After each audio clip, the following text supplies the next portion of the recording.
Great. Welcome to the eve of match briefing for Tonga at Marseille Stadium. Who would like to start us off with the first question?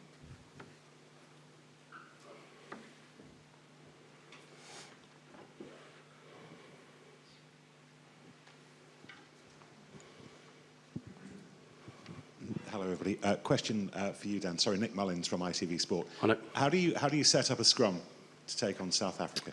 How long you got? All afternoon. That's a good question. Obviously, huge challenge for us scrum-wise, but it's one that we've been planning for. We've been in camp for coming up 12 weeks now. So they've also got some key weapons in there, and a lot's been made about the bench that comes on. So we've got a plan in place, and we're going to go out and put our style of scrumming on the field, and because we've got a few strengths of our own. So the boys are pretty excited about the challenge. In my opinion, probably going against the best scrum in the world. And what is it? I mean, obviously they push very hard, but what is it technically in language that we might understand that they do that sets that bar so high? Force equals mass times acceleration, so they're big and fast.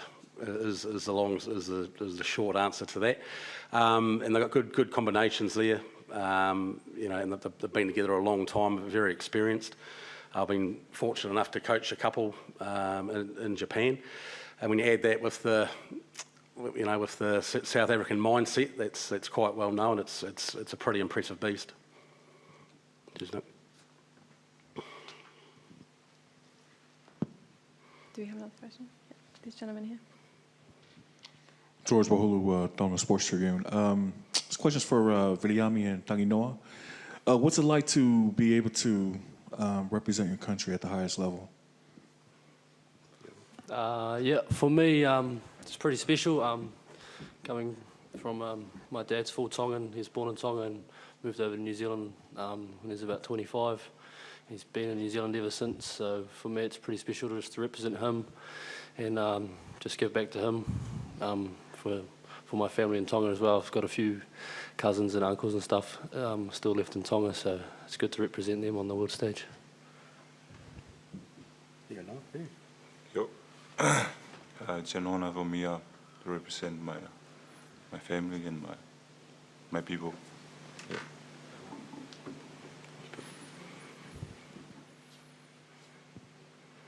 Do we have any more questions? En français, peut-être, c'est possible. Pourquoi il y a eu si peu de changements dans l'équipe par rapport...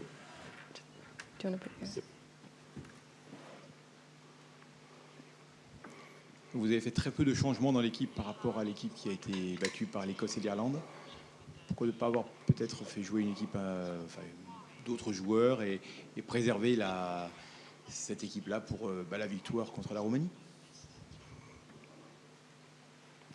Yeah, I'll answer that. Yeah, well, we've been fortunate enough to stay relatively injury-free. Also, we had a few dings, but we've got a starting 15 that we've picked for a few tests in a row now that we believe are doing a very good job and doing their countries proud. We've got a good bunch of boys in behind that are working hard, and when they get their chance, they'll go out and represent their families well.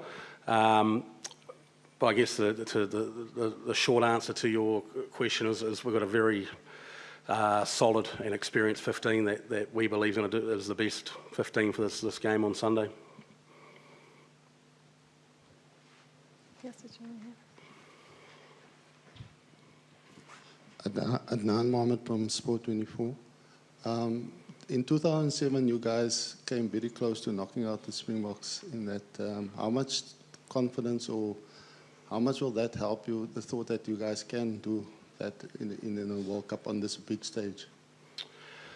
Yeah, a good question. Obviously, we had Wayne Barnes ref us against Ireland. He actually mentioned that in his scrum talk that he reffed that game. It's one of his favourite games. So as Tonga, we take a lot of pride out of going against the big boys. I was a part of this team when we beat France in 2011. Still probably to this day, probably one of my fondest rugby memories. So yeah, you take confidence out of it. Sport's riddled of underdog stories. You know, so you can take confidence and inspiration from that. For us, we're just going out just to do the absolute best that we can and to do our friends, families and supporters proud on Sunday. Rassi Erasmus just mentioned the other day that he played a lot against Toto Kefu, so he knows the mindset and he knows what you guys will bring. The other thing, I just wanted to know from your side, what do you guys think of him as a coach nowadays and the fact that he uses the light system? I don't have too much of a comment on that. I actually haven't met the man, which I'm quite looking forward to on Sunday, because I was a huge fan of his when he played for the Cats, I believe, many years ago. No comment, sorry. He obviously does an outstanding job. I've watched a few of his clips that go around and the documentary from the last World Cup, knowing a few of the boys in there and a few of the guys have coached him, been under him at Munster. He sounds like a very, very interesting man, so I actually look forward to meeting him on Sunday. Sorry if I didn't answer your question well enough. Yeah. Anyone else? William, I have one for you. Could you talk about how you've developed your game over the last few years, the kind of player that we're likely to see tomorrow? What do you hope we all see out there tomorrow from you? Yeah, for me, I pride myself on my kicking, well, first and foremost, goal kicking and also tactical kicking. I'm still learning and growing and getting better over the years to come. I've only been in Super Rugby for probably 2 years now, but I've been playing most of it at fullback as well, so it sort of helps me with that running game as well. I don't really think I've shown my running game yet in this competition, so hopefully I can sort of get that going and show that. But improvements over the last few years. Probably a bit of help from my brother down at the Crusaders. He just gives me little pointers every now and then. Specifically him playing at 15.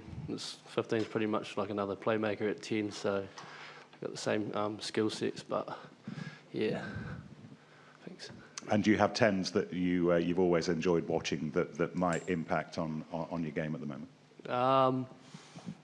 I generally grew up watching Dan Carter back home, so he's also a left footer as well.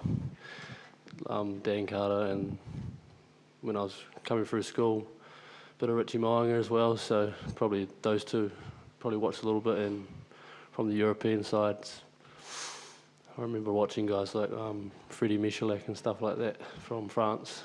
They ran the ball well and steered their teams around well in that 2007 World Cup. So yeah. Anybody else? No? Great, thanks everybody. See you tomorrow. Thank you.